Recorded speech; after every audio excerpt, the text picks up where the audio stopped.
Assalamualaikum warahmatullahi wabarakatuh.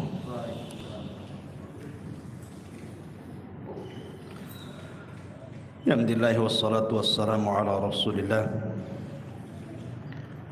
wa ala alihi wa sahbihi wa mawalah wa la hawla wa la quwwata illa billahi wa ba'du. Alhamdulillah, segala puja dan puji hanya milik Allah Subhanahu wa taala. Salawat dan salam kita hadiahkan kepada Rasul kita Nabi besar Muhammad sallallahu alaihi wasallam.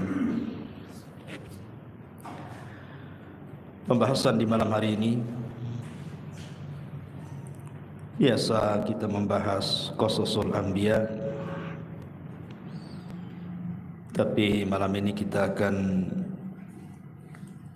membahas tema lain yang sederhana. Sebuah hadis yang dikeluarkan Al-Imam Muslim dalam sahihnya dari Abi Hurairah radhiyallahu an marfu'an, yang sampai kepada Nabi sallallahu alaihi wasallam, thalathatun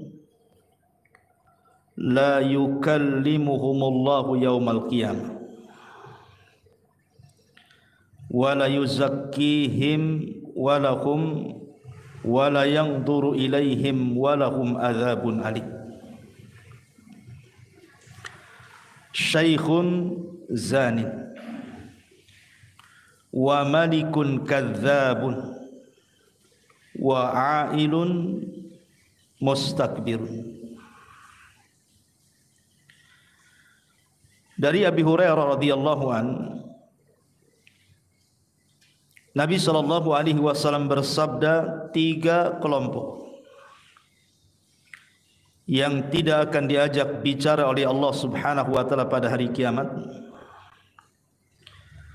yang tidak akan dibersihkan oleh Allah pada hari kiamat, bahkan tidak akan dilihat oleh Allah pada hari kiamat, dan bagi mereka azab yang sangat pedih. Yang pertama, syaikhun zani, orang tua yang sudah renta tapi masih berzina. Yang kedua, wa malikun kadzab, penguasa yang berdusta. Wa ailun mustakbirun, dan orang miskin yang sombong. Dalam riwayat Salman Al-Farisi radhiyallahu an ada tambahan, wal munafiq sil'atahu bi khalifin kadhib, dan orang yang bersumpah atau memudahkan sumpah-sumpah palsu untuk melariskan dagangannya. Ma'asyiral muslimin yang dimuliakan Allah Subhanahu wa taala, 3 perkara ini adalah 3 perkara yang sangat mengkhawatirkan sekali, karena ancamannya sedemikian banyak dari Allah Subhanahu wa taala dan juga Rasulnya. Tidak akan diajak bicara pada hari kiamat, tidak akan dibersihkan, tidak akan dilihat, bahkan bagi mereka azab yang sangat pedih. Berarti sini 4 ancamannya. Pertama, tidak akan diajak bicara oleh Allah Subhanahu wa taala. Jangan lagi Allah Subhanahu wa taala yang mengajak bicara kita. Terkadang kita bicara dengan orang, kemudian orang itu tidak mau diajak bicara, bahkan memalingkan pandangannya, itu sudah sakit bagi kita. Apalagi Allah Subhanahu wa taala yang tidak bicara dengan kita, tentu lebih sakit lagi. Kemudian tidak dibersihkan, maknanya Allah Subhanahu wa taala sama sekali tidak memandang keimanan kita. Jadi apa yang sudah kita lakukan dari amal-amal soleh di dunia ini, Allah Subhanahu wa ta'ala sama sekali tidak menilainya. Ini kan bahaya. Kemudian wala yang duru ilaihi. Yang ketiga, Allah tidak akan melihat. Maksudnya melihat dengan kacamata rahmat. Kalaupun dia melihat kita, maka dengan kemurkaannya. Kita saja ada orang yang kita takuti, kemudian dia memandang kita dengan pandangan ancaman saja sudah takut kita ini. Apalagi Allah Subhanahu wa ta'ala. Kemudian Allah juga menyediakan azab yang sangat pedih. Walahum azabun alim. Dan bagi mereka azab yang sangat pedih. Siapa mereka ini? Di sini Nabi SAW mengatakan syaikhun zanin, orang tua yang sudah renta tetapi masih melakukan zina. Ketika para ulama memberikan catatan kepada kalimat syaikhun zanin ini,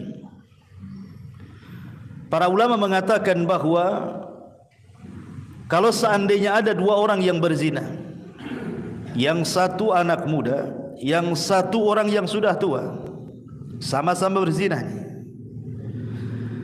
maka dosa zina orang tua jauh lebih besar dibandingkan zinahnya anak muda. Itu maksudnya. Apa alasannya? Yang pertama, kita tahu bahwa usia manusia itu terbatas. Terutama umat Nabi SAW dibatasi dengan usia. Kata Nabi SAW, a'maru ummati bainas sittina wa sab'in, bahwa umur umatku itu berkisar 60 sampai 70 tahun saja. Wa qalilun ma yajuzu dzalik, sedikit orang yang melampaui 70 itu.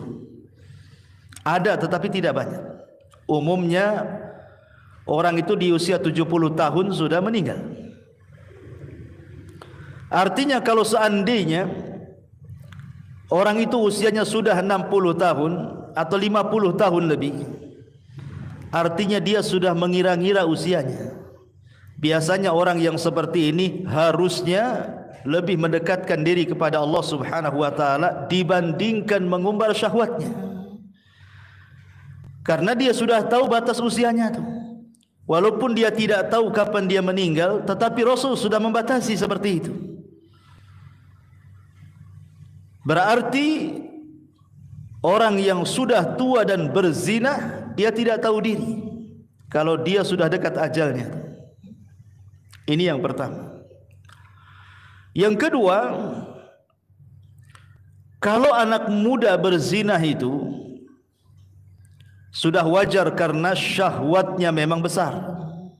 Walaupun tetap kita katakan zina itu dosa besar, mau dilakukan siapa saja. Tetapi anak muda melakukan zina itu ada pendorongnya, ada penyebabnya. Karena biasanya anak muda itu masih kencang syahwatnya, sehingga terkalahkan oleh hawa nafsunya, kemudian dia berzina. Lah orang tua ini jangan lagi cerita syahwat yang lemah, pandangannya pun sudah mulai kabur, telinga pun sudah mulai budak, badan pun sudah mulai lemas, syahwat pun sudah tidak ada lagi terkadang. Lalu apa yang mendorong dia berzina kecuali karena buruk akhlak tuh? Karena akhlaknya yang buruk. Memang zina itu kebiasaan dia. Makanya kenapa kemudian dosa orang tua yang berzina jauh lebih besar dibandingkan anak muda yang berzina? Karena anak muda berzina itu ada pendorongnya. Kalau orang tua, apa yang mendorong dia berzina? Ini yang kedua. Yang ketiga, umumnya orang yang sudah tua, biasanya nikmat yang Allah anugerahkan itu sudah tersampaikan semuanya. Dia sudah punya istri, dia sudah punya anak, sebagian besar sudah punya cucu. Artinya bahwa dia pernah merasakan yang halal, yang Allah halalkan kepadanya kan. Kenapa kemudian dia meninggalkan yang halal kemudian berpaling ke yang haram? Kalau tidak rusak hatinya. Maka ini juga pendorong kenapa Syekhun Zanin ini dikhususkan dalam hadis ini oleh Nabi sallallahu alaihi wasallam. Kemudian yang terakhir, umumnya orang sudah tua ini, kalau dia berzina berarti dia lebih banyak mendolimi keluarganya. Sebab itulah Nabi sallallahu alaihi wasallam mengkhususkan Syekhun Zanin, orang tua yang berzina, maka dosanya lebih besar dibandingkan anak muda yang berzina. Sama seseorang laki-laki berzina dengan wanita pelacur, dengan seorang laki-laki berzina dengan tetangganya, itu kan beda hukumnya.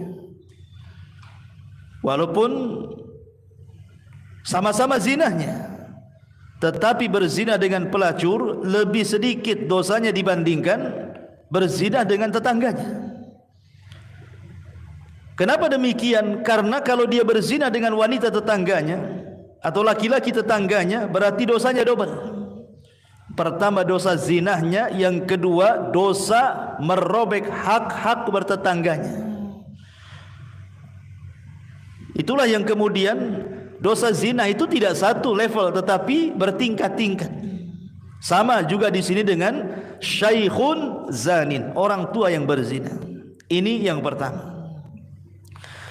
Kemudian yang kedua kata Nabi sallallahu alaihi wasallam, wa malikun kadzdzab. Malikun kadzdzab, penguasa yang berdusta. Kenapa kemudian Nabi sallallahu alaihi wasallam mengkhususkan penguasa yang berdusta lebih besar dosanya dibandingkan orang biasa berdusta? Bukankah dusta itu sama-sama dosa besar? Anda berdusta juga dosa besar, penguasa berdusta juga dosa besar. Lalu kenapa kemudian para penguasa kalau mereka berdusta dosanya lebih besar dibandingkan orang biasa? Karena apa yang mendorong penguasa berdusta kepada rakyatnya coba? Sementara hukum ada di tangannya, kebijakan-kebijakan rakyat itu ada di tangannya. Untuk apa dia berdusta? Bukankah dia yang membuat undang-undang? Baik umpamanya kebaikan untuk rakyatnya ataupun keburukan untuk rakyatnya. Kita ini sebagai rakyat tidak bisa apa-apa. Apa kata pemerintah, ya aja ngikutkan begitu. Lalu apa gunanya berdusta kalau begitu? Dari sinilah maka kemudian para penguasa yang berdusta itu lebih besar dibandingkan orang biasa berdusta, karena pendorong dustanya tidak ada. Yang kedua, kalau dia berdusta, dia akan membawa dosa rakyatnya. Lain kalau saya berdusta dengan Anda, paling membawa dosa Anda saja, satu orang atau dua orang, kan begitu. Tapi kalau penguasa berdusta ini, maka dia akan membawa dosa yang akan ditanggung oleh dia dari seluruh rakyat yang dipimpinnya. Makanya ketika Nabi SAW menulis surat kepada raja-raja untuk masuk Islam, contoh saja surat Nabi SAW kepada Herakli, pembesar Romawi.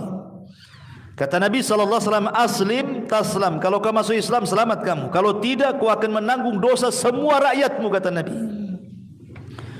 Itulah konsekuensinya pemimpin yang dusta itu.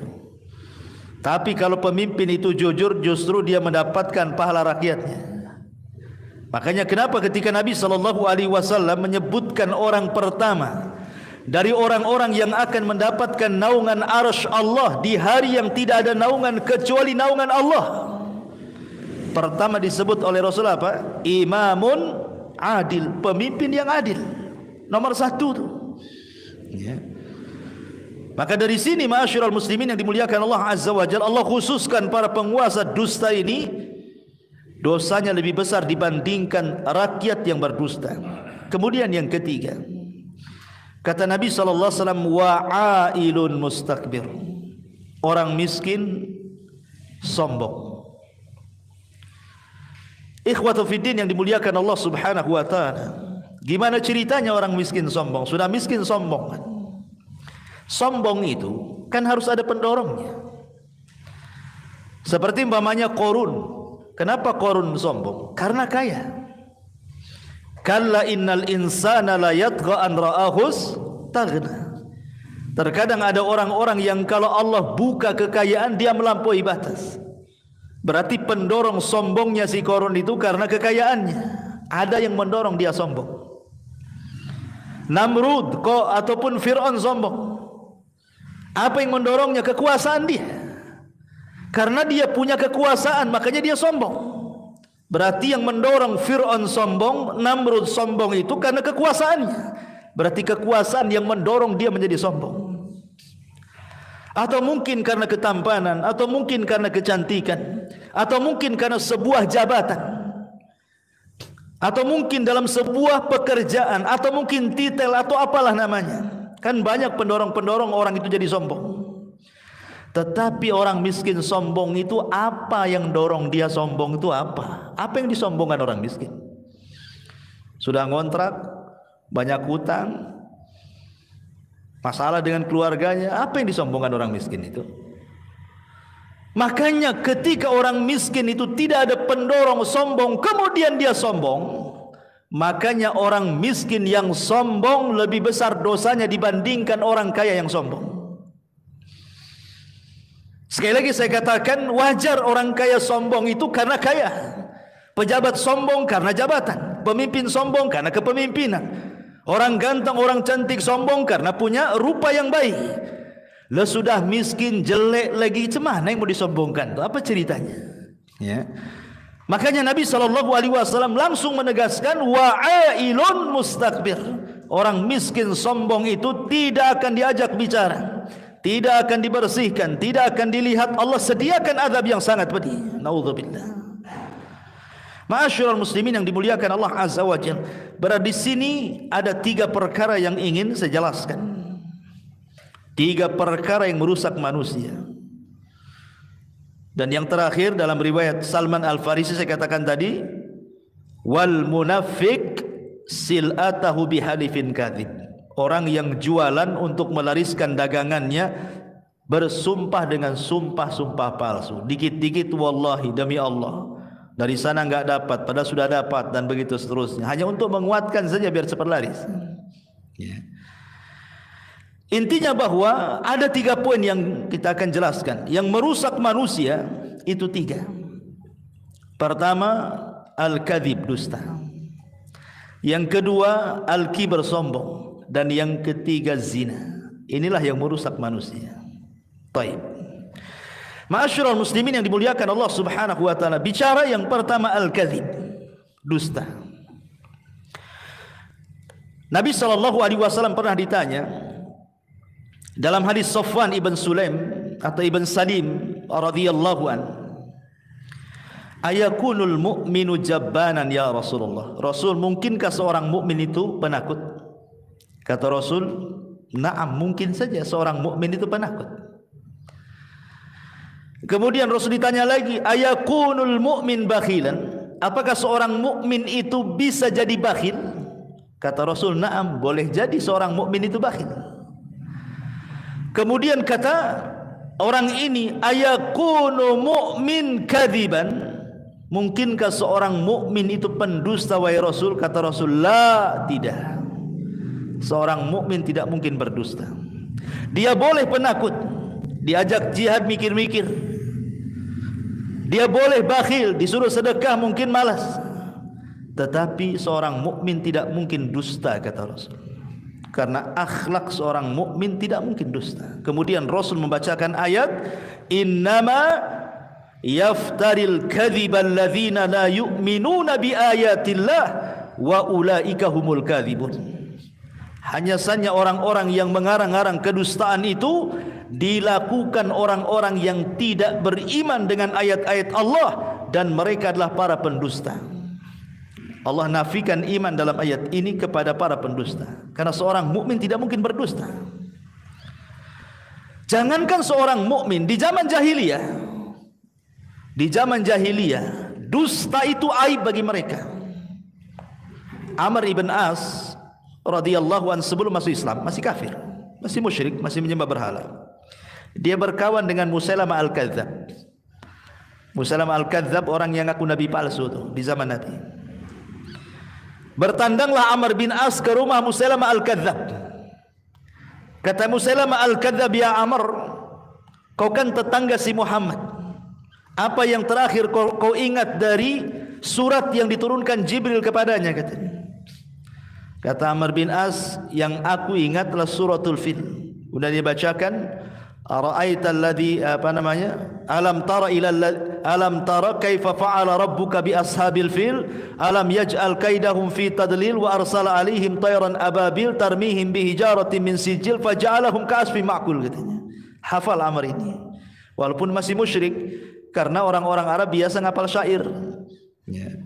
Kata Musailamah Al-Kadzab, ya semalam juga Jibril mampir ke rumahku, katanya. Dia pun menitipkan surat kepadaku. Kata Amr bin As, surat apa itu? Suratul Difda, surat kodok, katanya. Kata Amr bin As, coba bacakan suratmu wahai Musailamah, katanya. Kemudian Musailamah mengatakan, dia Difda binta Difda aini niki mata niki fa inna a'laki fitin wa asfaluki filma. Hei kodok, anak putri kodok, katanya. Silakan mengodok, karena paling tinggi tempatmu di tanah, paling rendah kau dalam dasar air, katanya. Sebenarnya ayat kodok, katanya. Apa kata Amr bin As? Wallahi inni ra'aituka kadziba. Demi Allah aku lihat kau ini seorang pendusta. Ini sama-sama musyrik ngomong gitu. Karena bagi orang Arab dusta itu aib bagi mereka. Kalau orang-orang jahiliyah memandang dusta itu aib, harusnya seorang mukmin lebih aib lagi, kan begitu. Ma'asyiral muslimin yang dimuliakan Allah, makanya ketika Nabi SAW menjelaskan tentang dosa para pendusta di dalam kuburan itu, satu malam Nabi SAW kemudian dibawa oleh dua malaikat ke sebuah tempat. Rupanya tempat itu adalah penyiksaan para orang-orang yang melakukan dosa.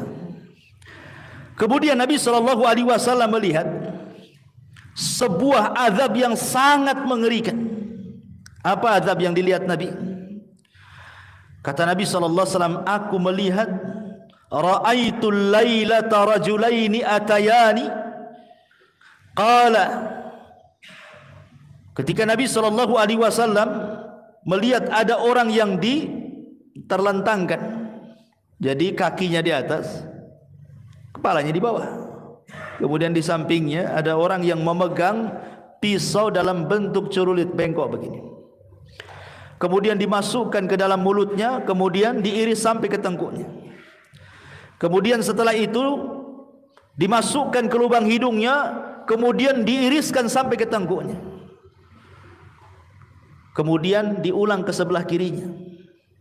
Kemudian diiriskan sampai ke tengkuknya. Kemudian diulang ke hidung sebelah kirinya, diiriskan sampai ke tengkuknya. Rupanya ini sudah balik lagi. Terus seperti itu. Kata Rasul, mahadan, apa ini? Kata Jibril, intalik. Kemudian hadis ini panjang. Kemudian kata Nabi SAW, alladzi ra'aitahu, kata malaikat ini, orang yang kau lihat itu, yushakku sidquhu fakadzabun yakdzibu bil kadzbati tuhmalu anhu hatta tablughal afaq, katanya. Orang yang kau lihat itu, yang kemudian diiris dari mulai mulut dan lubang hidungnya sampai ke tengkuknya kiri kanan itu, mereka adalah para pendusta yang dustanya sampai melambung ke ufuk, katanya. Mungkin zaman dulu ikhwan, berdusta sampai melambung ke ufuk, maknanya dustanya itu terkena orang banyak. Itu mungkin sulit kalau zaman dulu, ya. Sehebat apapun orang mengarang dusta, sulit untuk tersebar ke berbagai macam tempat, itu susah. Tapi sekarang kan mudah dengan adanya handphone, ya.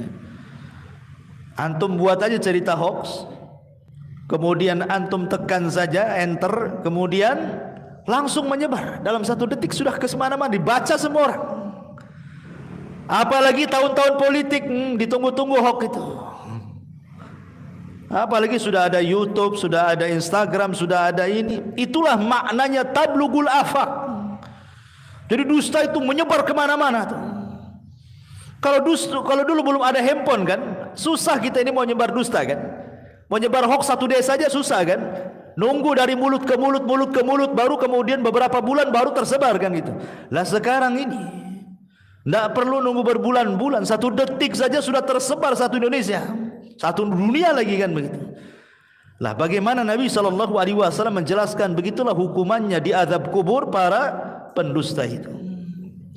Ma'asyiral muslimin yang dimuliakan Allah Subhanahu wa taala, dan ingat dusta itu bukan sifat orang, itu sifat setan itu. Dusta itu sifat setan.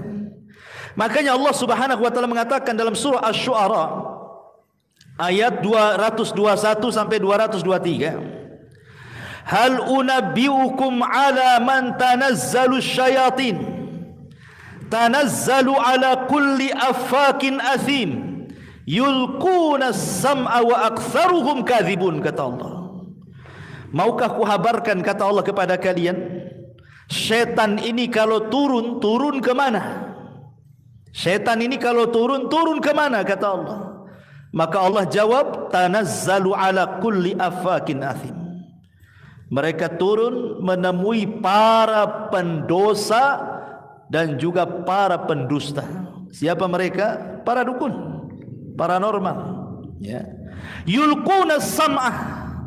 Kemudian setan-setan itu melemparkan kalimat-kalimat hasil dari dengar dia dari langit.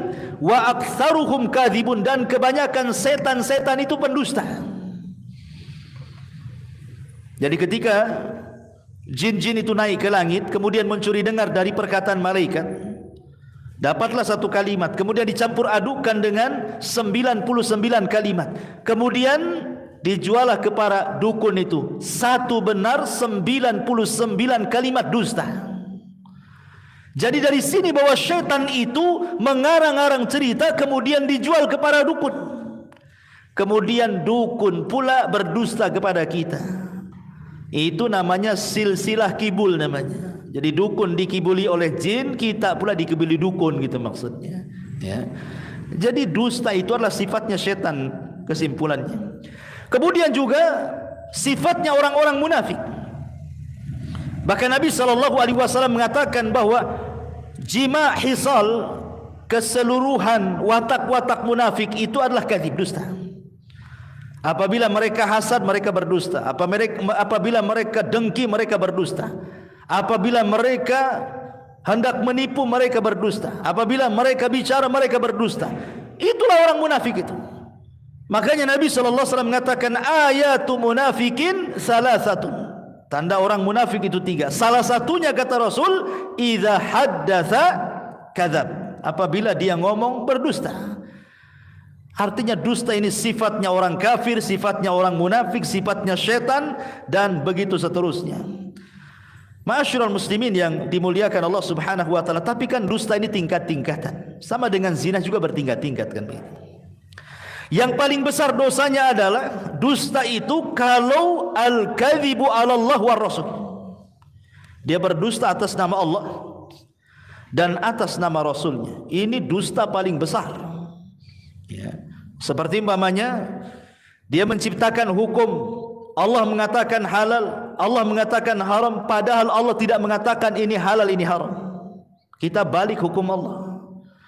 Dan Allah katakan dalam surah An-Nahl ayat 116, Allah mengatakan wala taqulu lima tasifu alsinatukumul kadhiba hadza halalun wa hadza haramun litaftaru 'ala Allahi kadhiba.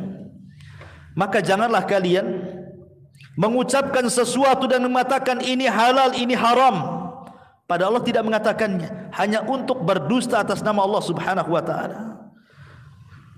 Kemudian yang kedua, atau mungkin dia tidak mengatakan seperti itu, merubah-rubah ayat-ayat Al-Quran, yang halal diharamkan, yang haram dihalalkan, dan begitu seterusnya.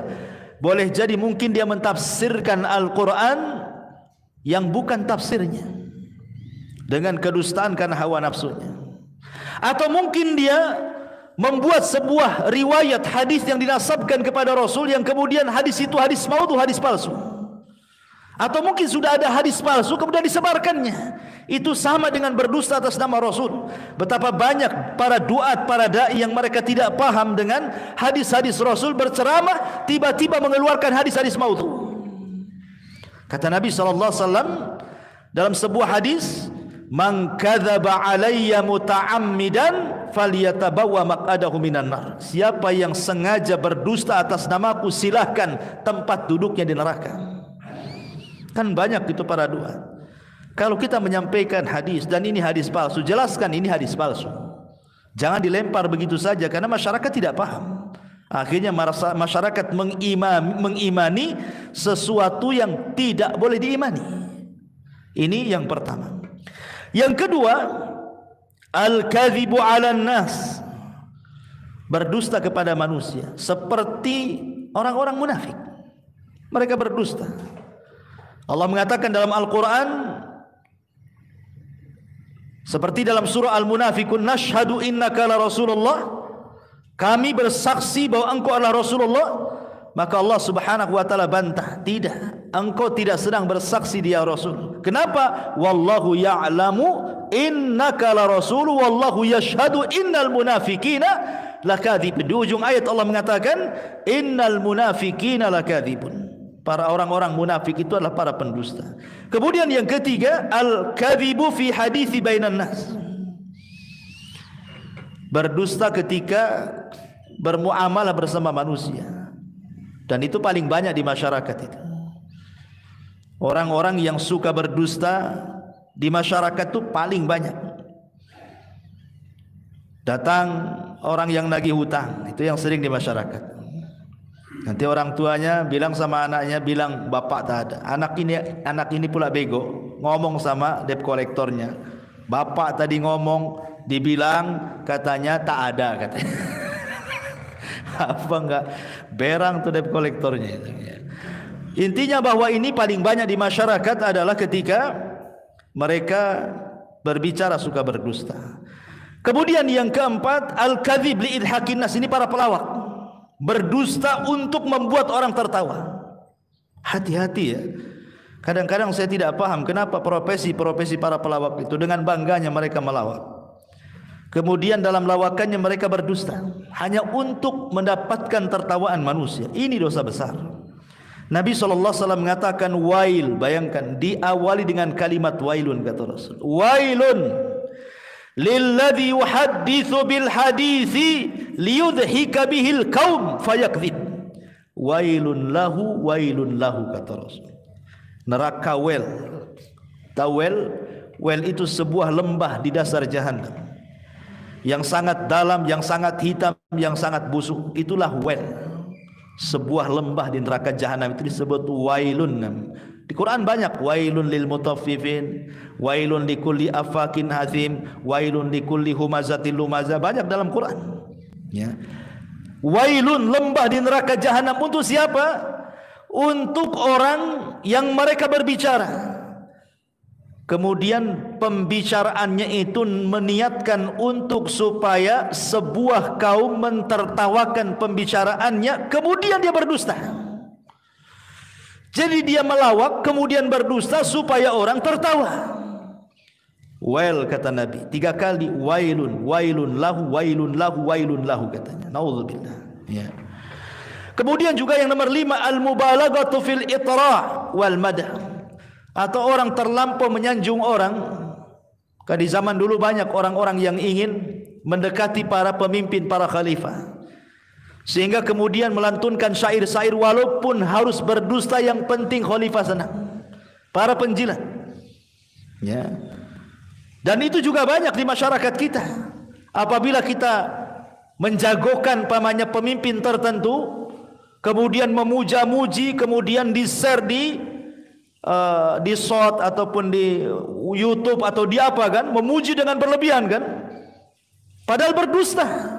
Oh, si anu itu sudah ini yang sudah dilakukannya selama menjadi pemimpin begini. Enggak ada sebenarnya. Ya ada, tapi sebagian tidak ada. Tapi dia berdusta hanya untuk kemudian kampanye ke sana kemari itu. Ini tidak boleh seperti ini dusta juga. Dosa besar. Apa yang Anda cari dari dusta itu sebenarnya? Ya. Kemudian yang nomor 5, nomor 6, al-kadhibu atau kadhibut tajir fi bayani sil'atihi. Ini juga banyak di pasar-pasar. Dustanya para pedagang biasanya ya, untuk melariskan dagangannya, maka dia rela menyembunyikan aib dagangannya itu supaya laris. Dan itu umum di pasar-pasar. Karena pasar itu sendiri adalah tempat perangnya setan. Kata Nabi SAW, syarrul makan aswaquha, seburuk-buruk tempat itu pasar-pasarnya. Tidak ada di dunia tempat yang paling buruk melebihi pasar. Disitulah syaitan menancapkan bendera perangnya. Kenapa demikian? Karena tidak ada dosa di luar pasar kecuali ada di pasar. Yang syirik banyak di pasar, yang taruh raja-raja di warung-warung biar lariskan itu. Dunia perdukunan itu perang di pasar tuh. Yang hasad di pasar, yang dengki di pasar, yang maki-maki, yang merendahkan, yang gibah, semua di pasar ada. Ya. Makanya berlindunglah kalau orang masuk pasar itu.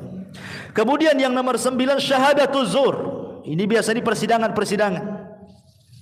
Ya, membayar saksi untuk berdusta, untuk mengambil hak orang lain, naudzubillah. Kemudian juga yang nomor 10, al-mubalaghatu fil mu'arid. Berlebihan ketika membenci orang. Kalau kita benci kepada orang, kadang-kadang dia rela berdusta. Oh, si fulan tuh begini padahal enggak ada. Ya. Kemudian yang nomor 11, al-kadhibu as-siyasi. Ini pun dusta dalam dunia perpolitikan yang sudah saya jelaskan tadi. Ini yang pertama, dusta. Tetapi apakah semua dusta itu dilarang? Tidak. Ada dusta-dusta yang dibolehkan. Sebagaimana disebutkan oleh Ummu Kulthum bintu Uqbah ibn Abi Mu'aid radhiyallahu anha. Kata beliau, lam asma' an-nabiy sallallahu alaihi wasallam yurakhisu fi syai'in minal kadhib illa fi thalathin. Aku tidak pernah mendengar Rasul memberikan keringanan pada perkara dusta itu kecuali di 3 perkara saja. Yang pertama, al-kadhibu lil islah baina al-mutakhasimaini. Kalau anda mendamaikan orang yang sedang bertengkar, kemudian berdusta hanya untuk mendamaikan, boleh. Pamannya si A bertengkar dengan si B, antum si C ini penengahnya. Kemudian antum datang kepada si A dan mengatakan, tadi saya ketemu dengan si Anu. Si Anu ini musuh dia. Masya Allah, dia itu memuji-muji kamu loh. Padahal dia memaki-maki. Dia memuji-muji kamu itu sebenarnya baik itu menurut dia. Padahal tidak pernah mengucapkan kalimat itu. Nanti dia pula datang ke si Anu, ngomong sama gitu ya. Saya kemarin ketemu, Masya Allah, dia tuh tidak dendam sama kamu itu. Dia baik kok. Kalau ngomong sama saya, dia ngomong muji-muji itu. Ya. Akhirnya kan meredakan keduanya sifat dengki kan. Permusuhannya kan diredamkan. Ini enggak masalah berdusta seperti ini. Yang enggak boleh itu antum ke sana bawa gas yang 5 kilo, yang ke sini bawa gas yang 10 kilo. Itu namanya antum mau ngadu domba itu. Itu enggak boleh. Ya. Ini yang pertama. Yang kedua, al-kadhibu li irdha'i zaujah. Antum berdusta hanya untuk menyenangkan istri, enggak masalah. Ya, enggak masalah. Istri masak keasinan, enak katanya. Luar biasa. Ini kalau dimakan salero basamo ini gitu. Padahal asinnya naudzubillah ya kan. Enggak ada masalah. Terutama antum yang poligami. Biasanya banyak dusta orang poligami itu. Enggak ada masalah, hanya untuk supaya istri pertama enggak marah umpamanya kan. Nah, di mana Bang? Padahal lagi di istri kedua, lagi di pasar kan. Sebab kalau antum bilang di istri kedua apa enggak murung-muring kan gitu ya. Maka hanya untuk mencari keridhaan tidak ada masalah. Tetapi jangan terus-terusan kan itu ya, ada batasnya. Kemudian juga dalam melihat pakaian istri, melihat penampilan, melihat macam-macam kan itu. Pandai-pandailah berdusta, karena dusta ini terkadang mengawetkan rumah tangga. Terkadang jujur itu justru memberantakan rumah tangga kan itu. Jujur saya sama kamu, apa? Kamu itu bau, kamu ini. Enggak stres istrinya ya. Terkadang perlu dusta juga. Dusta dalam rumah tangga itu terkadang penyedap ya. Kemudian juga yang ketiga, khida'ul a'da fil ma'rakah. Dusta dalam peperangan tidak ada masalah. Sebagaimana sombong dalam peperangan itu boleh. Seperti Ali sombong dalam peperangan untuk mengodonkan lawan itu, dia sombong dia. Kamu tahu siapa saya, kata Ali. Ana alladhi sammatni ummi Haidarah. Saya ini orang yang ibuku ngasih nama macan liar. Kau mau apa, katanya. Enggak ada masalah. Sombong dalam peperangan enggak apa-apa, tapi di luar perangan enggak boleh sombong. Dusta dalam peperangan boleh, yang penting musuhnya kalah. Ya, karena Rasul mengatakan innal harba kaidun. Peperangan itu tipu daya. Peperangan itu semuanya tipu daya, intinya menang. Makanya perkara-perkara yang di luar peperangan terkadang dibolehkan dalam peperangan. Bohong, sombong itu tidak ada masalah dalam peperangan. Yang penting menang. Ya. Ini hanya 3 perkara dibolehkan seseorang itu berdusta. Atau yang keempat, ada yang menambah, untuk menjaga darah seorang muslim. Ya, menjaga darah seorang muslim. Dia dikejar mau dibunuh, sembunyi di rumah antum. Ya, kemudian tanya yang bunuh, mana dia? Enggak ada, padahal di kamar kan itu. Ya. Itu juga dibolehkan, wallahu a'lam. Taib. Ini yang pertama, al-kadhib, dusta. Saya pernah terbaca fatwa daripada Syekh bin Baz. Ketika beliau ditanya tentang bagaimana seorang orang tua yang menceritakan sebuah kisah, yang kisah itu kisah fiktif. Kisah enggak ada ceritanya, enggak ada nyatanya, lain dengan kisah para nabi kan jelas. Kisah para sahabat, kisah orang-orang soleh. Ini enggak, dia hanya bercerita, ngarang-ngarang cerita. Ya, seperti kisah si kancil sama si buaya itu kan. Si kancil dengan Pak Tani itu apalah, kisah-kisah desa itu. Diceritakan kepada anak supaya mentarbiah anak. Maksudnya supaya anak itu jadi baik, jadi berbuat baik sama orang tuanya. Tapi kisah yang diceritakan itu fiktif. Boleh ditanya bagaimana hukumnya gitu ya. Beliau mengatakan tetap itu dikatakan dusta dan tidak boleh dikatakan halal. Tetapi apakah kemudian dalam niat tarbiyah ini dibolehkan atau tidak? Beliau mengatakan masih dipelajari gitu ya. Artinya bahwa sekelas Syekh bin Baz, seorang alim saja, beliau wara' dalam memfatwakan apakah itu boleh atau tidak kan gitu ya. Apalagi kita gitu. Ya, maka jangan mudah-mudah kemudian seseorang itu memberikan fatwa, kemudian fatwanya itu ternyata tidak berdasar atau agak-agak menurut dia gitu ya. Mungkin agak-agak jawabannya kayak gini. Enggak boleh. Agama ini jangan main agak-agak, harus pasti, karena kebenaran itu ada tolak ukurnya Al-Quran dan Sunnah. Ya. Ma'asyiral muslimin yang dimuliakan Allah Azza wa Jalla. Yang pertama, yang kedua, sombong atau al-kibar. Nabi SAW mengatakan dalam sebuah hadis, yuhsyarul mutakabbiruna amsaladzar yaumal qiyamah fi suratir rijal yaghshahumudz dhullu min kulli makanin yusaquna ila sijnin fi jahannam ila akhiril hadis. Kata Nabi SAW, nanti pada hari kiamat orang-orang yang sombong di bumi itu akan dikumpulkan dan akan dibentuk seperti zar. Zar itu kecil sekali, seperti semut. Jadi orang yang sombong di dunia itu dikecilkan badannya seperti semut. Kemudian dia akan terseok-seok karena takut diinjak orang-orang besar. Coba bayangkan bagaimana Allah Subhanahu wa taala menghinakan para orang-orang sombong ini. Ketika di dunia merasa besar, di akhirat Allah kecilkan badannya sehingga terseok-seok dia, takut diinjak orang. Begitulah al-jaza min jinsil amal. Balasan itu disesuaikan dengan amalannya. Makanya dulu saya ceritakan kepada antum tentang seorang alim namanya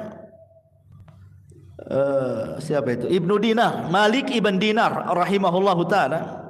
Malik ibn Dinar rahimahullahu taala, ketika ada seorang yang sangat masyhur namanya Muhallib ibn Abi Sufrah. Muhallib ibnu Abi Sufrah. Dia seorang jenderal perang, itu ma'ruf. Jenderal perang, seorang muslim. Ya.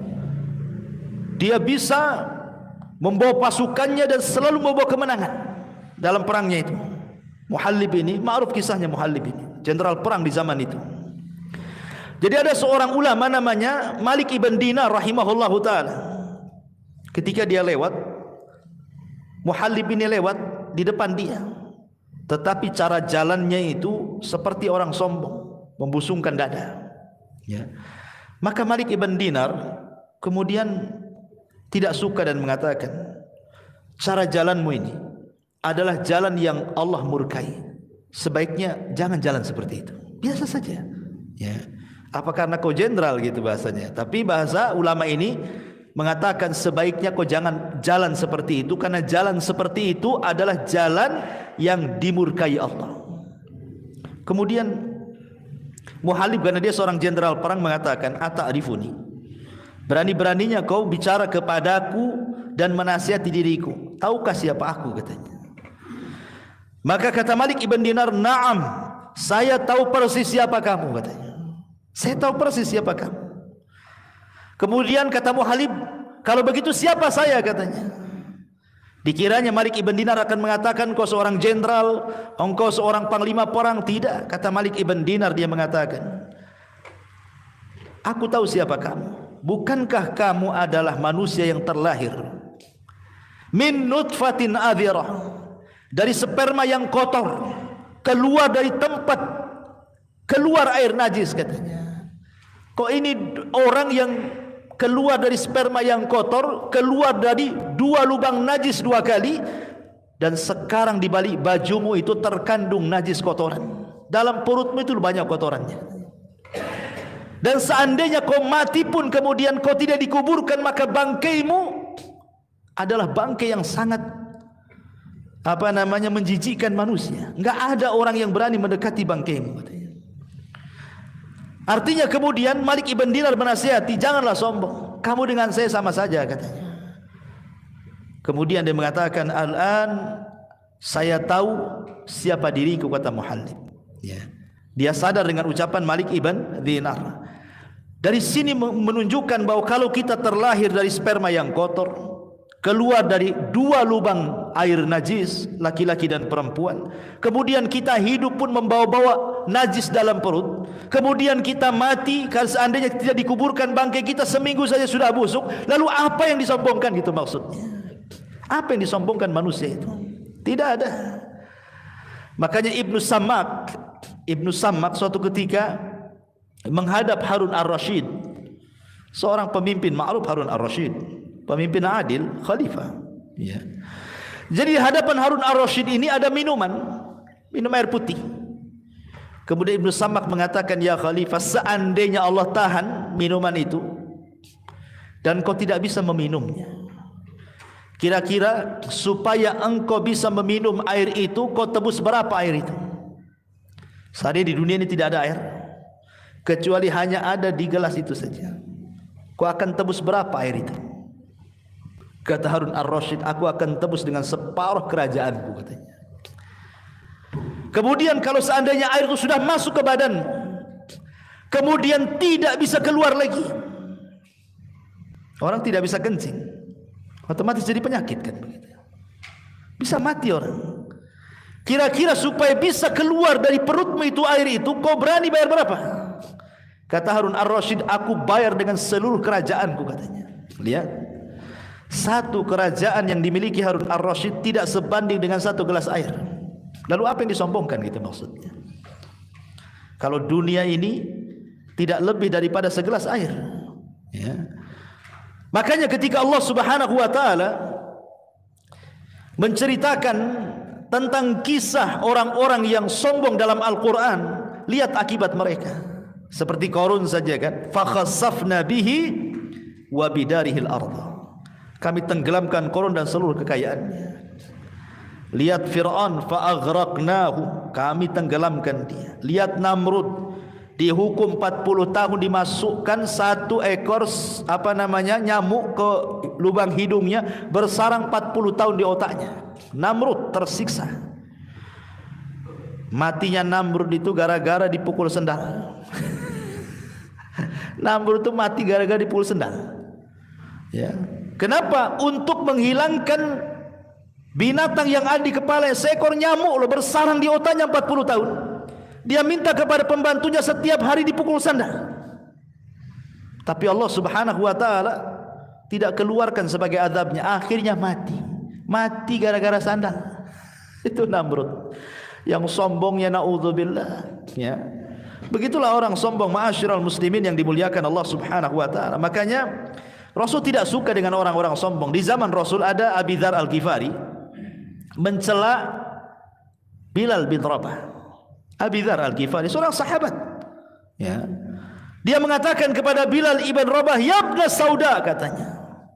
"Wahai anak orang hitam." Apa kata Nabi sallallahu alaihi wasallam? "Ya Aba Dzar, a'ayyartahu bi ummi." A'ayyartahu bi ummi. Apakah engkau mencela Bilal dengan ibunya? Innaka mru'un fika jahiliyah. Dalam hatimu itu ada kejahilian, kata Rasulullah. Rasul tidak suka. Ini seorang sahabat. Ya. Tidak bisa, karena Islam, datangnya Islam itu untuk menyetarakan antara si hitam dengan si putih, antara si Arab dengan non-Arab. Semua sama dalam Islam itu. Makanya kenapa Nabi SAW ketika khutbatul Arafah mengatakan la fadla bainal Arabi wal Ajam walal aswad alal ahmar illa bitaqwallah, katanya. Tidak ada beda antara si hitam, si merah dan si putih. Tidak ada beda antara anda orang Arab atau non-Arab. Yang membedakan kalian hanyalah takwa, kata Rasul. Datangnya Islam inilah yang kemudian menyetarakan semua manusia. Lalu apa yang disombongkan dalam Islam? Makanya kenapa kemudian banyak orang-orang yang tidak suka dengan dakwah Rasul akhirnya jadi munafik. Contohnya siapa? Ubay ibn Khalaf. Ya, Abdullah ibn Ubay ibn Khalaf, tokoh munafik, dulunya sangat dibanggakan oleh dua kabilah besar Khazraj dan Aus kan, sebelum kedatangan Rasul dari Mekah ke Madinah. Bahkan dijagokan akan memimpin dua kabilah besar Ansar sebelum masuk Islam mereka. Datang Nabi, rupanya kabilah Ansar dua-duanya masuk Islam, Khazraj dan Aus itu. Kemudian Islam menyatarakan mereka semuanya. Akhirnya Abdullah ibn Ubay tidak lagi dihormati kan? Karena apa? Semua sama dalam Islam itu. Mau anda pemimpin, kami rakyat. Mau anda pejabat, kami orang biasa. Mau anda kaya, kami miskin. Semua sama. Sejak itulah akhirnya Abdullah ibn Ubay dendam kepada Rasul. Akhirnya jadi munafik dia. Ya. Ma'asyiral muslimin yang dimuliakan Allah Azza wa Jalla. Taib. Sombong ini banyak pengaruhnya. Di antaranya ikhwatu fiddin muliakan Allah Azza wa Jalla, persis kata Nabi SAW ketika ditanya apa itu sombong, kata Rasul, batrul haq wa ghamdun nas, menolak kebenaran. Semata-mata menolak kebenaran itu sudah dianggap sombong. Menolak Quran, menolak hadis itu sombong orang itu. Yang kedua, merendahkan manusia, karena biasanya orang sombong itu dia cuek dengan orang. Kalau antum ingin tahu orang kaya sombong itu, ngobrol dengan dia. Ya, ngobrol dengan orang-orang kaya itu. Kalau dia tidak punya perhatian dengan antum, ya antum dicuekinnya, antum sekedarnya, itu sombong itu orang itu. Tidak memandang, apalagi wajah dia kemana, wajah antum kemana, kan itu ya. Ya. Seperti itu ikhwan. Na'udzubillah ya.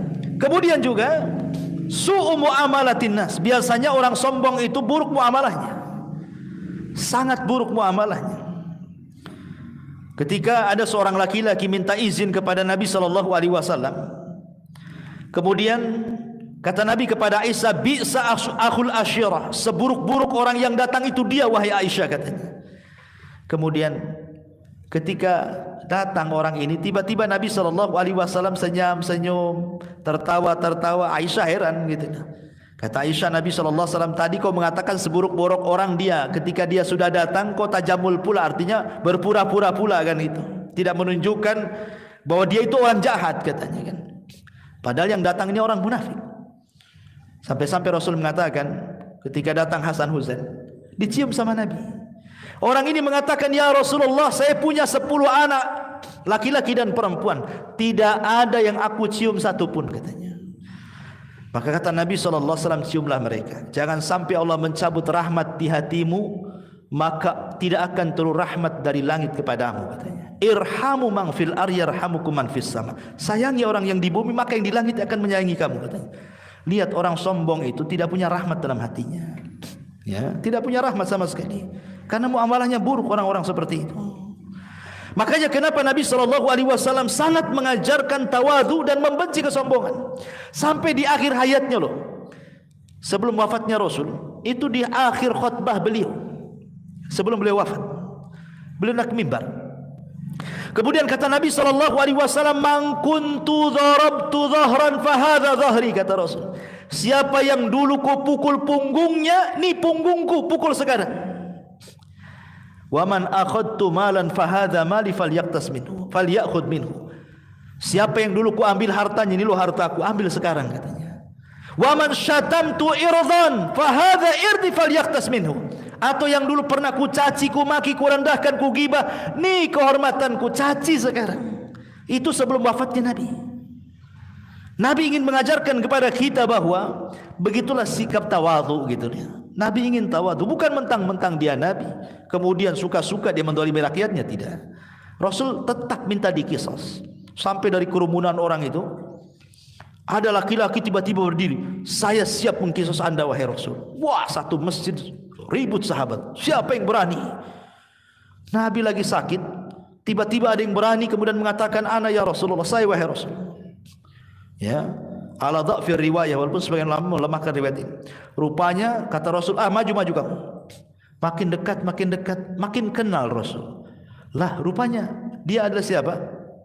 Dia adalah orang yang didoakan Nabi SAW, Uqasah ibn Mihsan. Yang ketika Rasul menyebutkan 70.000 orang yang masuk surga tanpa hisab dan azab, kata Uqasah, "Rasul doakan aku." Kata Uqasah, kata Rasul, "Hai Uqasah, engkau termasuk mereka," katanya. Semua sahabat nunjuk juga, "Kami juga wahai Rasul." "Oh tidak, sudah dahului Uqasah," kata Rasul. Jadi Uqasah ini makin dekat. "Lah, kau kan Uqasah wahai Uqasah, bukankah aku sudah mendoakan kamu dengan masuk surga?"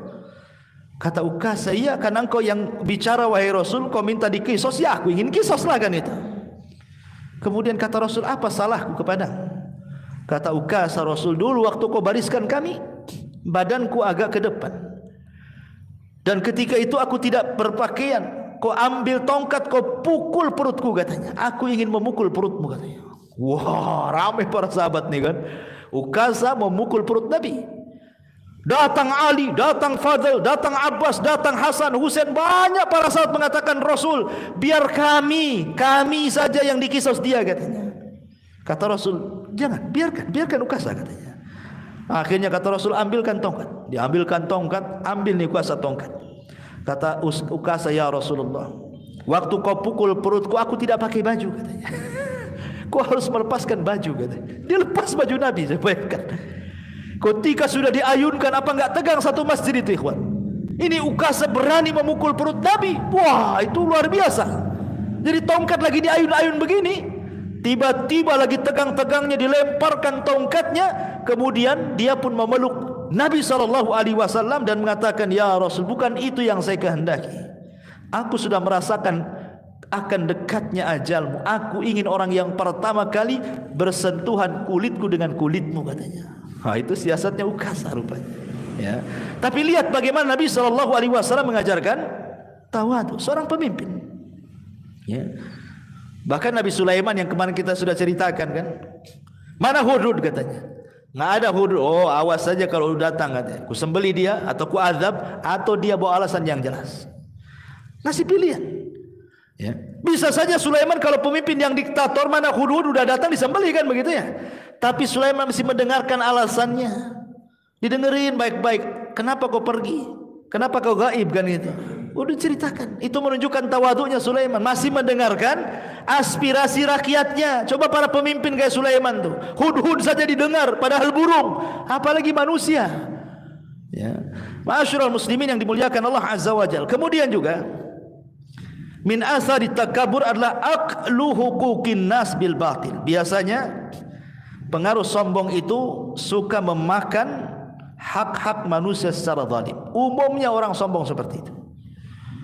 Ya, ingat ketika Imam Zahabi yang sudah saya ceritakan dulu menceritakan tentang kisah orang zalim, seorang preman yang zalim, yang sombong, merampas apa? Merampas ikan nelayan. Itu disebutkan dalam kitab Al-Kabair karya Imam Zahabi rahimahullahu taala. Jadi ada orang preman sombong, zalim, dia jalan-jalan di pinggir pantai. Datanglah satu nelayan, ini baru datang. Rupanya cuma dapat ikan satu. Itu pun untuk makan dia dan keluarganya dan anak-anaknya. Dengan sombongnya kemudian si preman ini menarik baju nelayan, kemudian mengancam, serahkan ikanmu atau kubunuh katanya. Karena ketakutan, diserahkanlah ikannya itu. Ikan sudah mati kan, satu-satunya ikan itu dari hasil tangkapannya. Oh, dengan sombong, dengan bangganya sang preman ini membawa ikan ini balik mau dimakan sama dia. Di tengah jalan Allah takdirkan ikan itu hidup, kemudian menggigit tangannya. Dia kira gigitan ikan itu biasa-biasa saja, ya berdarah begitu ya biasalah, ya.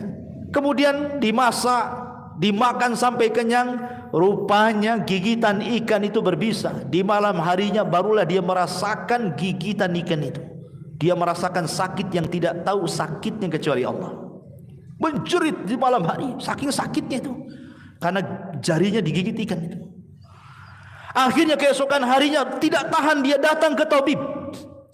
Dia menceritakan, ya tabib, saya kegigit ikan nih, kok bisa sakitnya seperti ini. Kemudian diperiksa sama tabib, kata tabib, itu adalah bisa yang paling buas dan tidak bisa disembuhkan kecuali diamputasi telapak tangan, kecuali dipotong sininya. Mau tidak mau harus dipotong, ya. Akhirnya betul-betul dipotong, ya. Dikiranya sudah sembuh tuh. Rupanya setelah dipotong beberapa hari setelahnya sakit lagi sampai menjalar ke sikut dia.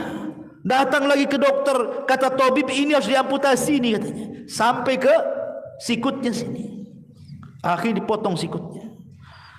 Dikiranya sudah sembuh, rupanya tidak sembuh sampai menjalar lagi ke tempat tenaganya ini. Akhirnya sang dokter ini heran karena dia sering menangani penyakit itu, tidak separah ini masalahnya. Jadi dokter ini ngomong, sebenarnya kamu itu kenapa? Apa yang sekedar digigit ikan saja katanya? Enggak mungkin, mungkin ada cerita yang lain lah katanya. Jadi sang preman yang sombong ini baru bercerita dia. Sebenarnya bukan itu ceritanya. Itu ikan yang aku makan yang menggigit jariku di awal pertama itu adalah ikannya nelayan. Perlu diceritakan dari awal sampai akhir. Kata dokter, inna lillahi wa inna ilaihi rajiun. Coba sebelum kau datang untuk diamputasi pertama kali telapak tanganmu, kau minta maaf dulu sama nelayan itu, maka sembuh penyakitmu katanya. Gak perlu kau dipotong-potong kayak gini tanganmu katanya. Sebelum aku potong habis tanganmu, sebaiknya kau cari nelayan itu, minta maaf katanya. Aku dicari-cari nelayan itu sampai akhirnya ketemu, ya. Kemudian dia mengatakan, samihni ya fulan, maafkan aku wahai fulan. Nelayan ini bingung, ya. Kemudian kata lain, siapa kamu? Aku enggak kenal. Aku yang ngambil ikanmu dulu katanya. Tolonglah maafkan dalam kondisi aku seperti ini katanya. Akhirnya karena melihat iba kasihan juga, nelayan ini memaafkannya. Cuman sebelum pergi, si preman sombong ini, si preman songong ini, bukan sombong saya lagi, songong lagi dia. Dia mengatakan kepada sang nelayan ini, wahai sang nelayan, aku ketika mengambil ikanmu, aku lihat mulutmu bergerak-gerak katanya. Apa dulu yang kau ucapkan? Doa apa yang kau ucapkan kepadaku katanya? Aku lihat mulutmu bergerak-gerak dulu itu. Kata lain, tidak ada, aku enggak ngomong apa-apa katanya, ya, kecuali hanya satu. Ya Allah, aku ini orang lemah di hadapanku orang kuat, tolong tunjukkan kekuatanmu. Hanya itu saja. Arini kuwataka, tunjukkan kekuatanmu. Itu saja.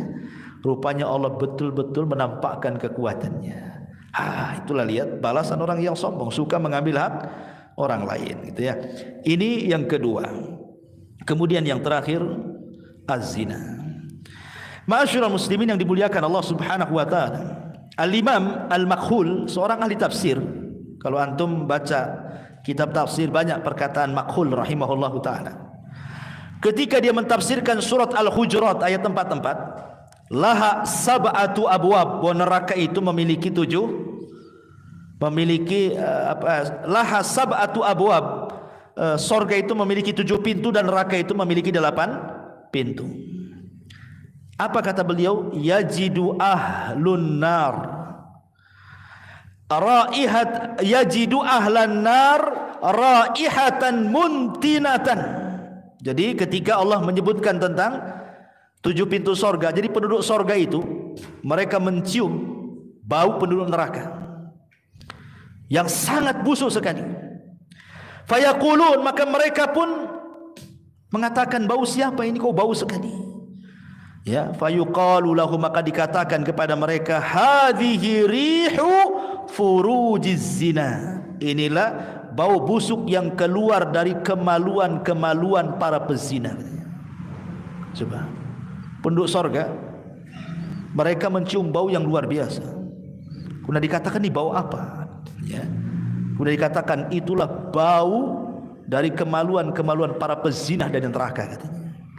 Ya, bagaimana busuknya para pezina pada hari kiamat. Ya. Ma'asyiral muslimin yang dimuliakan Allah Azza wa Jalla, bahkan disebutkan dalam hadis Ibnu Umar radhiyallahu an, ketika Nabi SAW menasihati orang-orang muhajirin, salah satunya kata Nabi SAW dalam nasihat beliau, lam tadharil fahisha fi qaumin qattun hatta yu'linu biha illa fasha fihimut ta'un wal auja allati lam takun madat fi aslafihimul ladzina madaw. Tidaklah sebuah perzinahan ini merajalela, bahkan terang-terangan, seperti hari ini kan terang-terangan, ya, kecuali akan disebar penyakit taun atau penyakit-penyakit yang belum pernah terjadi sebelumnya, atau al-auja, penyakit-penyakit yang belum pernah terjadi di zaman Rasul ada di zaman sekarang. Ya, seperti penyakit AIDS, ya kan? Dan penyakit-penyakit yang semacamnya. Sampai hari ini belum ada obatnya kan? Padahal para profesor, para penemu, para orang cendikiawan, orang-orang ahli kesehatan dunia, ya, mereka sudah meneliti di lab-lab hebat mereka, baik di Jepang sampai ke barat, belum ada obatnya sampai hari ini. Kenapa tidak ditemukan obat? Bukankah Allah menurunkan penyakit, Allah juga turunkan obatnya? Kenapa untuk penyakit ini tidak ada obatnya kan? Ya. Sebenarnya kita katakan bahwa berkumpulnya kalian wahai para profesor, para dokter untuk menemukan obat ini percuma saja sebenarnya. Karena yang sedang Anda lawan itu bukan melawan penyakit, bukan melawan bakteri, bukan. Yang Anda sedang lawan itu Allah Subhanahu wa taala. Kalau melawan bakteri boleh jadi mungkin bisa ditemukan obatnya. Corona ada obatnya, ya kan? Tetapi yang sedang Anda lawan ini bukan siapa-siapa, Allah. Sekalipun kemudian ditemukan obatnya, Allah kirim lagi tentaranya yang lain kan, bakteri yang lain yang lebih ganas daripada AIDS kan, bisa saja terjadi. Tentara Allah itu di mana-mana. Makanya Nabi SAW 14 abad yang silam sudah mengatakan, kalau itu sudah terang-terangan namanya LGBT, perzinahan, homoseksual dan yang semacamnya, ingat akan dikirim berbagai macam penyakit yang belum ada di zaman Rasul, ada di zaman kalian katanya. Dan itu sudah terbukti. Sudah terbukti. Ya. Ma'asyiral muslimin yang dimuliakan Allah Azza wa Jalla. Makanya kenapa kemudian Nabi SAW mengatakan, ma min dzambin ba'da syirki a'zam indallah min nutfatin wada'aha ar-rajulu fi rahimin la yahillu lahu. Kata Nabi SAW, tidak ada dosa setelah kesyirikan yang lebih besar di sisi Allah dibandingkan satu tetes air mani yang diletakkan seorang laki-laki kepada seorang rahim wanita yang bukan halal padanya. Hadis ini dikeluarkan dalam Kanzul Ummal oleh Ibnu Abi Dunya rahimahullahu taala. Bahkan disebutkan dalam kitab Al-Awsat oleh Imam At-Tabrani, Nabi SAW mengatakan, iyyakum waz-zina fa inna fihi arba' khisalin. Hati-hati jangan berzina, karena dalam zina itu ada 4 perkara. Yang pertama, yadhhabul baha 'anil wajhi, hilang ya kecerahan wajahnya. Yaqta'ur rizqa, terputus rizkinya. Wa yaskhatur rahman, murkanya Allah akan datang kepadanya. Wa yusabbibul khulud finnar, menyebabkan kekalnya orang ini di neraka. Bukan kekalnya seperti orang syirik, tidak, saking lamanya. Pezina itu lama di nerakanya, susah keluarnya. Dia tidak akan dikekalkan, tapi lama sekali itu maksudnya. Ya, yang dimaksud kekal itu ada 2, ada kekal yang tidak bisa keluar seperti orang-orang musyrik dan kafir. Ada kekal saking lamanya, itu disebut kekal. Itu maksudnya. Ya, hadis ini dikeluarkan oleh Imam At-Tabrani dan yang lainnya. Kenapa demikian? Karena merusak banyak perkara. Pertama, merusak aturan rumah tangga. Betapa banyak gara-gara selingkuh bermasalah rumah tangga. Yang kedua, doyaun nasab, hilang nasab. Anak-anak hasil zina akhirnya tidak dinasabkan kepada bapaknya, tidak mendapatkan hak waris, tidak mendapatkan hak mahram, tidak mendapatkan hak wali. Subhanallah. Dan dia bagikan orang lain dengan bapaknya. Tidak diakui. Dalam Islam tidak diakui. Jadi hilang nasabnya. Ya. Kemudian juga Imam Ibnul Qayyim rahimahullah ta'ala sampai mengatakan, lihat bagaimana Islam ketika menghukum hudud, had pezina itu berbeda dengan hukum hudud yang lainnya. Khusus untuk hukuman pezina, ya.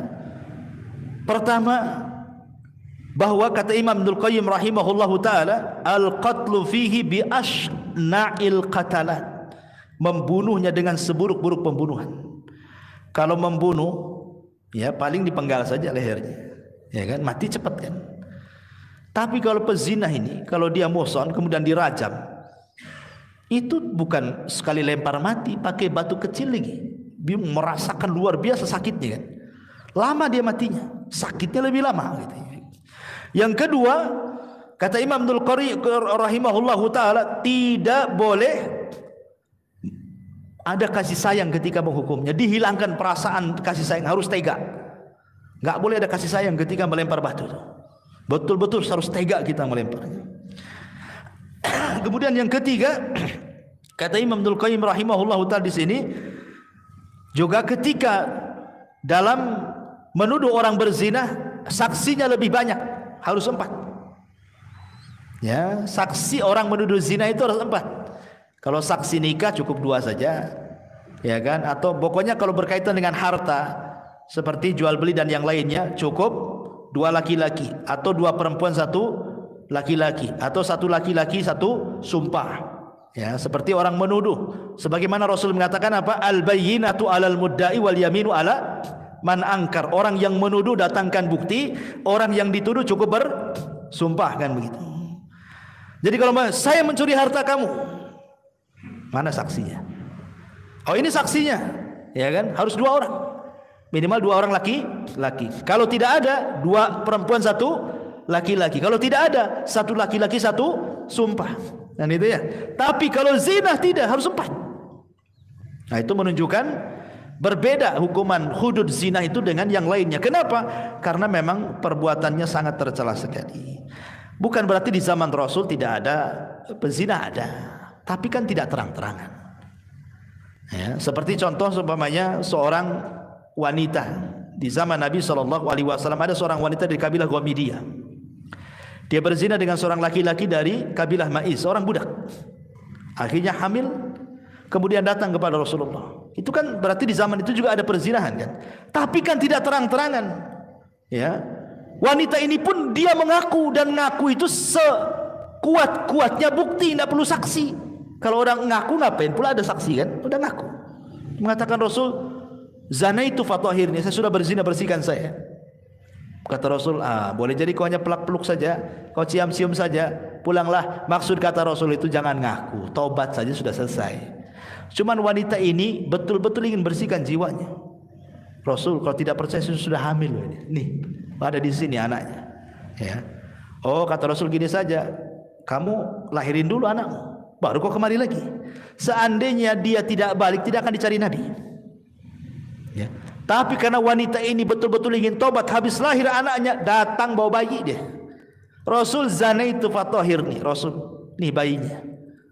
Kau kan menyaratkan bayinya harus lahir. Ini sudah lahir, tolong rajam saya, katanya. Kata Rasulullah, tidak bisa. Ini disusui di 2 tahun. Pulang kamu. Maksudnya jangan balik gitu, udah tobat saja gitu ya. Itu bagaimana rahmatnya Islam. Tapi memang dasar wanita ini ingin tobat betul-betul, sudah 2 tahun. Datang dia bawa anaknya. Nih, anak saya sudah 2 tahun wahai Rasul. Zanaitu fatahirni, tolong rajam saya, katanya. Kata Rasul, ada enggak yang mengkafir dari keluargamu? Ada, ini bibi saya, paman saya, katanya. Dia sudah siap mengkafir saya. Akhirnya karena dia yang minta, dirajam wanita ini. Ketika dirajam, Khalid bin Walid semangat, pak, sampai darahnya muncrat ke badannya, sampai di celaknya wanita itu. Kata Rasul, la tasubbuha, jangan kau cela wanita itu. Laqad kanat taubah, dia sudah bertobat. Kalau tobatnya dibagikan ke 70 penduduk Madinah, cukup untuk mereka, kata Rasul. Ya. Kalau tobatnya wanita ini dibagikan kepada 70 penduduk Madinah, itu sudah cukup bagi mereka. Kenapa? Karena melihat keikhlasannya. Ya. Tapi lihat bagaimana Islam. Ya, bagaimana Islam itu penuh dengan rahmat. Walaupun dia sudah berzina, tobat saja gitu maksudnya.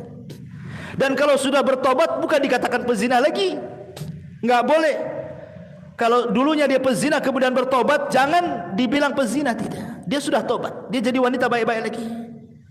Karena tobat itu menghapuskan dosa yang sebelumnya, sebagaimana Islam juga menghapuskan dosa kekufurannya. Nah, inilah di antara 3 dosa yang disebutkan dalam hadis Nabi sallallahu alaihi wasallam. Wallahu a'lam bishawab. Subhanakallahumma bihamdika asyhadu an la ilaha illa anta astaghfiruka wa atubu ilaik. Wallahu ta'ala alam. Assalamualaikum warahmatullahi wabarakatuh.